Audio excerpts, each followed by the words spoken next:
Hello friends, तो welcome सबके मोर गोटे नुआ ब्लॉग ने। तो केनता अच्छो सबे भल थिबो, मैं भी भल अच्छे। तो आज आमर गाँव रे टिके बुला बुली कपा चाष मने टिके देखा दुखी करूछु। इ पाखे कपा चाष माने बहुत करिछन, आमर एरिया तो बहुत बेसी कपा चाष करसन। तो फ्रेंड चलो कपा चाष माने देखो। तो फ्रेंड्स देखो ने दे कपा चाष कहसन इटा के कार कार घरे करसो जे कपा चाष कमेंट करबो। देखो हमर एरिया रो कपा चाष फिर देखो एंता बूंद मन थीसी कपा बूंद नते देखो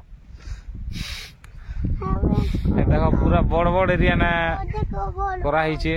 देखो बड़ एरिया तो पूरा सीधा सीधा। तुमर आड़े केनता करसन तो नहीं कोई पारे।